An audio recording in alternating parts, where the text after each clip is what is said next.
Are we live? We live. Yeah. Okay, so I ain't gonna curse, but these YouTubers recording their last moments.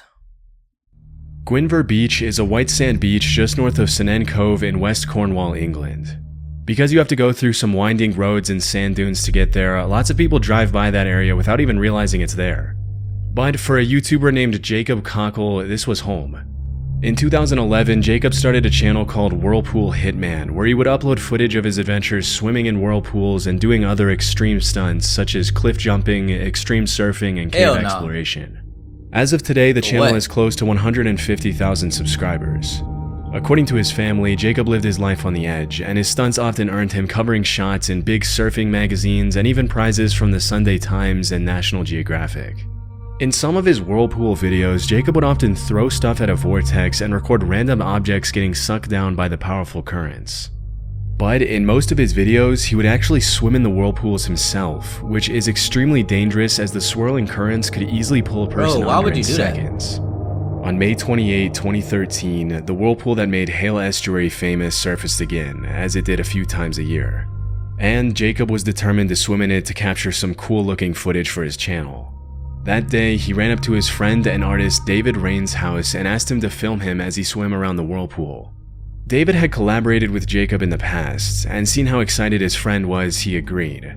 Just like in the rest of his YouTube videos, Jacob brought a prop to the harbor to make his video more eye-catching to his viewers, and for this particular video, he decided the prop would be a horse mask.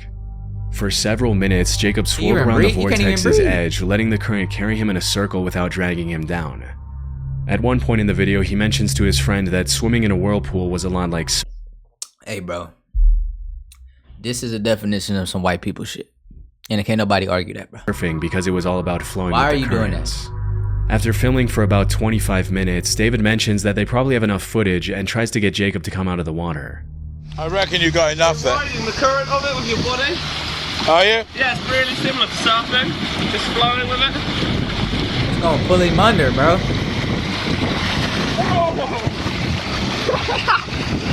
Yeah, get out of there, bro. You should have got out of there. You got enough? I should really make the most of it. I don't know what else to do.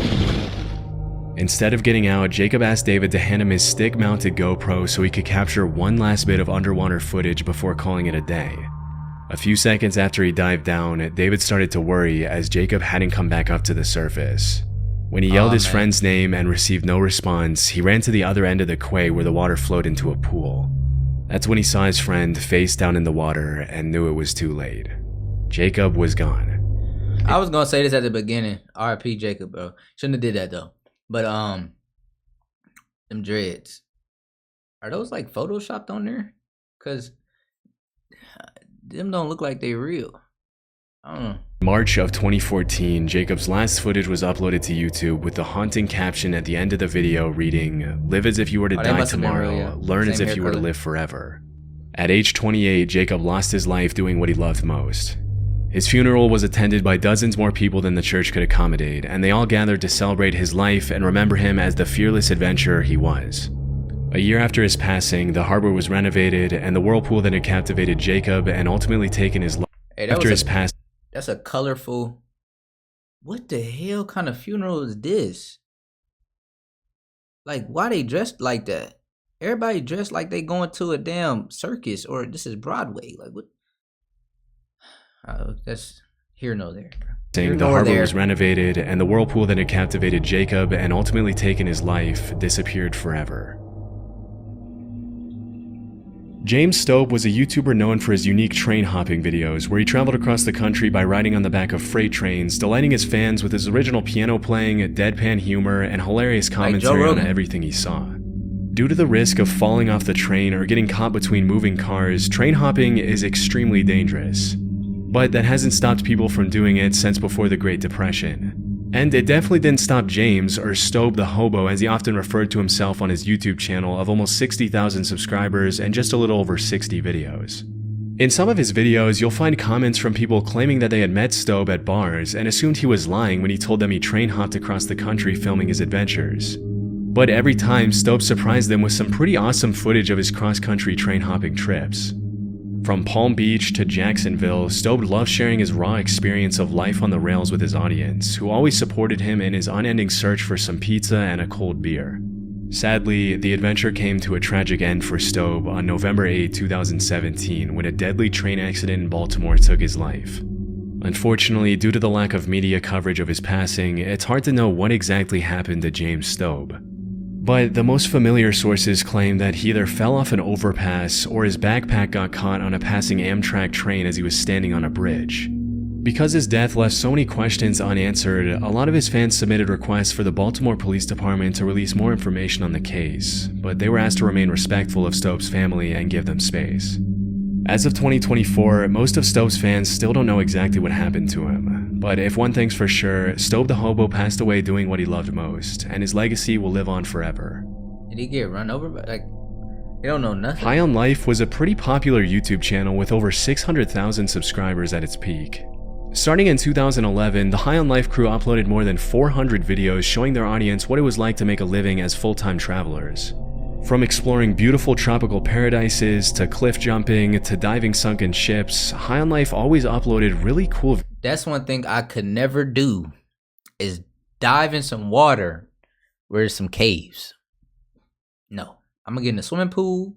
I go to the beach, but I ain't going out too far. You know what I'm saying? I ain't going out too far. You know, I've been to the beach before, and when that beach, like, when the waves pull back and you too far, you could feel yourself just not gonna be able to make it back. So I don't understand how people be doing it, bro. Cause I'm nothing. Once my foot hit that little drop, like there's the sand, and it hits a little drop. No, bro. I need to get back. I need to get back. People be going past the little. I went to Daytona Beach. People be going past the little balls that's out there. Don't go past this, cause the sharks be out there. And then also, I went to Clearwater, and they got this little thing that it's called, like, I forget what it's called, a blockade, not a blockade, bro, but whatever, bro. It's something cause there's not a lot of waves, and so people will stand on top of it and stand out there. I'm like, I'm not doing that, bro. But that was so random.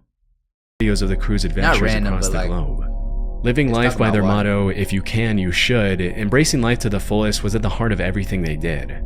As mentioned in their channel description, part of their mission was to inspire their audience to get out and explore the world. For several years, the High on Life channel grew quickly, with travel content being released frequently. But on July 3, 2018, a tragic accident would forever change the lives of the 10 team members and their audience. That day, the Royal Canadian Mounted Police reported that 3 people had been swimming in one of the pools at the top of Shannon Falls when they suddenly slipped and fell into a pool about 100 feet below. Shortly after, the bodies of the 3 victims were confirmed to belong to Riker Gamble, Alexi Lyak, and Megan Scraper. Riker and Alexi were High on Life members, while Megan was Alexi's longtime partner. Tragically, it was confirmed by the police that Riker and Alexi were trying to rescue Megan, who had slipped into fast-moving water before the 3 of them fell 100 feet. Through tears, the remaining members of the High on Life crew shared a touching goodbye message for Riker, Alexi, and Megan on their YouTube channel, remembering them as the kind, outgoing, life-loving people they were. Throughout the investigation, there were rumors that the 3 of them had been filming a video at the time of the accident, but this wasn't 100% confirmed. In the aftermath of the tragic incident, a GoFundMe page was started to cover the funeral expenses, raising close to 30,000 Canadian with the help of their loyal audience. But wait. Okay, I get they gotta pay for the funeral, but like, didn't they make a lot of money? They had like 600K subs. They should have had some good bread coming in. After uploading 5 tribute videos, the High on Life crew continued uploading videos of their travel adventures, honoring their friend's legacy. The last video they uploaded was 2 years ago. Since 2009, fitness model and actor Greg Plitt uploaded over 120 videos to his channel where he motivated his subscribers to work out, challenge their bodies and minds, and leave a lasting legacy. In a lot of his videos, he inspired his followers with a philosophy of extreme discipline and seizing every day as an opportunity to become a better version of themselves. Throughout his career, Greg inspired hundreds of thousands of young men to push beyond their limits, embrace hard work, and grab life by the horns. As a West Point graduate and Army Ranger who had jumped out of more than 1,000 planes throughout his career, Greg really did practice what he preached. Sadly, in 2015, Greg lost his life at the age of 37 after being hit by a Metrolink commuter train in Burbank, California. Oh, man. According to witnesses, he had been shooting a video for his website with 2 crew members when the accident took place.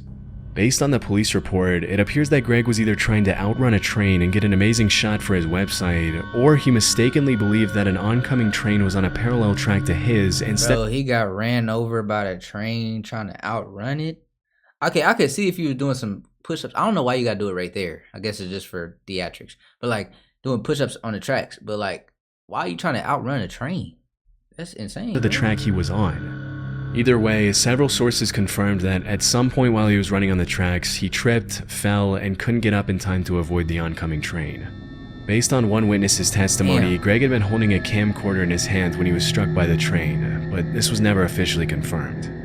Chillingly, a bystander took a photo of Greg standing near the tracks just a few moments before the incident. Another witness named James A. Brown claims he saw a security camera video of Greg running on the tracks as the train approached him from behind. He had on all black, the train. God Went damn. by, I saw him stumbled over the tracks. He had a camcorder in his hand, something like Bro, yours. I ain't even gonna say it, but damn. The train stopped. And you didn't see, you just saw him walking across the track. Well, I saw him stumble over the tracks as the train was going When he swung his body, by, to the and side. then it stops right there. To this day, it's still not completely clear what Greg was attempting to do, but this wasn't the first time he had used train tracks as a prop for his workout videos. In other videos, he had been filmed doing push-ups on the tracks, playing with fire and taunting death as he moved out of the way of oncoming Why do you have trains to be just on in a time to train avoid track? impact. Why do you have to be on the train Unfortunately, he couldn't react quick enough that afternoon in 2015. To this day, Greg is remembered as a prime example of what it means to live boldly, and through his hundreds of thousands of fans, friends, and family, his legacy will live on forever. Yeah, I don't understand why you gotta be on Tor the tracks, though. Eckhoff, also known as Appator, was a Norwegian YouTuber who rose to fame with his videos where he would do some pretty risky stuff on frozen waters, including ice skating on thin sheets of ice and diving in he ice fell holes in. shirtless. On his journey to break the 1 million follower mark, Appator captivated his viewers by accompanying his stunts with some very unique habits, including drinking entire bottles of vodka, rolling around in the snow half naked in sub-zero temperatures, and even drinking engine oil just for fun. Oh, hell In no. his channel description, he mentioned how he was born in 1964 and lived in Norway where he worked in a paint factory. He also confirmed that what he drank in his videos was real vodka. Shit, them paint fumes and got to his brain. Doing some dumb shit. But that his uploads should not be interpreted as any sort of advertisement for the Norwegian vodka brand he was drinking. Throughout his YouTube career, Appator's audience fell in love with his extremely quirky style and his unique antics, which earned him the support of well over 1.3 million followers as of his last video. Sadly, on November 27, 2021, just a few days after he turned Ice bath in 57 the ice and cold eerily weather. posted a video titled, "I am not dead, I'm 57 today," Appator fell through the ice on a frozen lake near the town of Kongsberg while shooting some footage of himself ice skating. Before he started skating, he had sent a text informing the person he lived with that everything was okay and that he was looking forward to capturing some good footage. After falling through the ice, Tor quickly tried climbing back out, but because the temperature wasn't cool enough to freeze back the edges, it kept breaking under his weight, leaving him trapped. After a while, Tor was picked up by a group of divers and sent by air ambulance to a nearby hospital. The doctors tried everything to bring him back to life, but it was too late as Appator had been in the water too long. He was In getting the out of last there, video he but he uploaded, couldn't. thousands of his loyal followers expressed their condolences and sadness at his passing. I wonder what that even feels like in your mind. Like, what's gonna happen? Am I gonna make it? You trying to get out, bro. Every time you trying to get out, it keeps breaking on you. That's tough. Even in 2024, Appator is seen by his followers and the YouTube community as somewhat of a legend, a guy who dared to live life differently from most people and wasn't afraid to show it. It says a lot about his content that even after his death, his videos are still receiving thousands and thousands of views from fans and curious viewers all around the world. 8.1 mil, bro. I wonder, does the money go to Albert the family? Dyrland was a Danish actor and YouTuber who was best known for making comedy sketches and music videos for his songs. Since 2016, Albert uploaded over 220 videos to YouTube, earning him the love of over 170,000 subscribers. In 2018, he also starred in a comedy movie named Team Albert, which follows the life of a high schooler who wants to become YouTube famous. The movie would actually go on to win the Blockbuster Audience Award at the 2019 Danish Film Awards. On July 28, 2021, Albert was hiking Mount Seceda in the Italian Alps and filming a video for his channel with some friends. During the hike, he uploaded a story to Instagram where he showed his beautiful surroundings to his followers. Sadly, that same day, as he was recording a video on his phone, he fell off the mountain and plummeted more than 600 feet to his death. Holy shit. 600 feet? That is high as shit, bro. How did he fall though, bruh? After the incident, a rescue helicopter was sent to the location, but unfortunately he was pronounced dead at the scene. 600. From what I found, Mount Seceda is a part of the Dolomites, a limestone mountain range known for its steep walls, sharp cliffs, and sudden drop-offs, all of which likely contributed to the tragic accident. The investigation revealed that Albert and his friends had been hiking on a route that links two mountain peaks, but it's unclear what exactly he and his friends were doing when Albert fell off the mountain. In the aftermath of his passing, thousands of loving fans shared their condolences, referring to him as a Danish YouTube icon and one of the best content creators in Denmark. With more than They always, I'm not saying they didn't support why he was doing it because they was subscribed, but I'm saying like, they always come with all this stuff after you're gone, bruh. After you're gone, they say all this stuff. 90 million views on his channel throughout his career, Albert was loved by both his Danish and international audience. His tragic death shook the YouTube community and served as a harsh reminder that capturing footage in extreme terrain comes with its own set of risks. To this day, Albert is remembered by his fans for his humor, talent, and the joy he brought to so many people.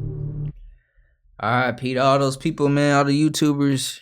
Dang, bro, 600 feet is crazy. My nigga.